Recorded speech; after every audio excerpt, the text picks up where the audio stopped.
Salut la meute, c'est Ju. Aujourd'hui je vous parle de peste noire. La peste noire, c'est une variante qui est écrite dans les règles du loup-garou de Tiercelieu. Ça consiste pour le MJ à ne mettre aucun loup-garou dans la partie, à demander aux morts de désigner les victimes des loups-garous alors qu'il n'y a pas de loup-garou. Et donc on se retrouve dans un village où il n'y a aucun loup-garou, tout le monde est innocent.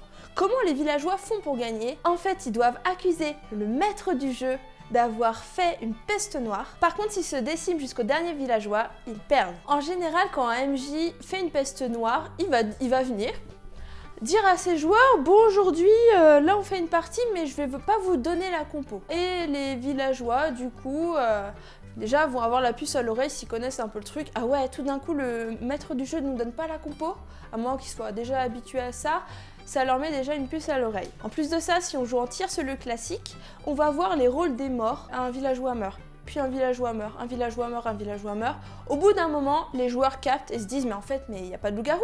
Même un joueur qui connaît pas la peste noire, il peut se dire ça, mais en fait, mais il n'y a pas de loup-garou dans cette partie. Et là, d'autres joueurs peuvent réagir, ah mais oui, mais c'est une peste noire, il faut qu'on accuse le MJ pour gagner. Et dans ces cas-là, effectivement, la peste noire, surtout avec des joueurs confirmés qui savent ce que c'est, elle sera ingagnable par le MJ. Et comme dit souvent Raph, le MJ est aussi un joueur et le MJ a peut-être envie de gagner. C'est pour cela que j'ai longuement réfléchi à comment faire une peste noire. Maintenant, déjà, je ne révèle plus les morts de la nuit. Quand quelqu'un meurt la nuit, je ne révélerai pas son rôle. La personne qui est morte la nuit, c'était peut-être un loup-garou, peut-être un villageois. Mettre dans la partie des buteurs de loup-garou la nuit. La sorcière. Le loup-garou blanc. Et en plus, si je dis que j'annonce un loup-garou blanc à la partie, ça fait encore plus crédible, vu que je mets un rôle solo, ça fait encore plus crédible que je suis pas sur une peste noire. Enfin, pour mettre toutes les chances de mon côté, je suis allée voir un joueur avant la partie et je lui ai dit, toi, tu seras mon traître. Sur ta carte, il y aura écrit traître et tu devras me faire gagner. Si je gagne, MJ, tu gagneras aussi. Tu sais que ce sera une peste noire, tu devras dissuader le village de penser qu'on est sur une peste noire. Comment s'est passée la partie?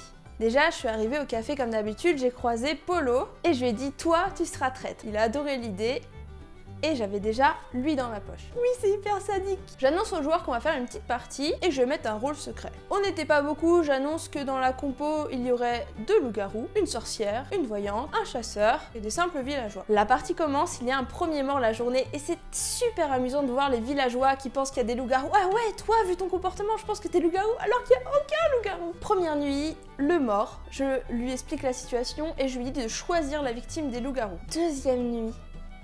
Bon, les morts choisissent la victime des loups-garous. Je dis loup-garou blanc, réveille-toi. Et là, oh, tout le monde se dit quoi? Il y a un loup-garou blanc dans la partie. Ah, c'était ça le rôle secret. Et je permets aux morts de faire une seconde victime, la victime du loup-garou blanc. Tellement sadique. Horrible. Je mettais toutes les chances de mon côté, oui. Bref, la partie continue. Et là, on arrive à un trio final où normalement, je suis censée dire que j'ai gagné. Mais les morts me disent allez, laisse-les encore un tour. Laisse-les voir ce qui va se passer. Dernière nuit, je réveille la sorcière et je lui montre que la personne qu'elle accusait d'être loup-garou a été tuée par les loups-garous eux-mêmes. Donc elle doit comprendre que non, il n'y a pas de loup-garou en fait, c'est pas possible. Elle a tué le mec. Ouais, elle a tué le mec. Elle a tué la soi-disant victime des loups-garous tellement elle comprenait rien et pourtant c'était un joueur expérimenté. Et là, j'ai pu déclarer la victoire du MJ. Le village s'est effectivement entretué. Bon, retour sur cette partie. Au final, j'ai menti sur la présence de loup-garou. Je ne révélais pas les rôles qui mouraient la nuit, donc il y a eu plusieurs morts la nuit, on ne savait jamais qui ça pouvait être. Les joueurs déduisaient qu'effectivement le loup-garou blanc tuait des loups. La présence du loup-garou blanc qui rend la partie encore plus crédible comme une partie normale. Mon traître qui m'aidait à embrouiller le cerveau des gens. Tout ça a fait que j'ai gagné face à des joueurs expérimentés qui auraient trouvé une peste noire si je l'avais pas faite dans ces conditions. J'avoue qu'à la fin, autant les morts du début ont trouvé ça très drôle, autant les derniers joueurs ont été très frustrés, donc à ne pas faire souvent. Mon but c'est pas de frustrer les joueurs mais de leur faire passer des bonnes parties. Et peut-être que vous pouvez la jouer un peu moins sadique que moi en enlevant la présence du loup-garou blanc, pour vraiment laisser une chance au village de gagner. Note à moi-même, regardez cette vidéo pour la prochaine fois que je prévois une peste noire, ça m'a donné plein d'idées.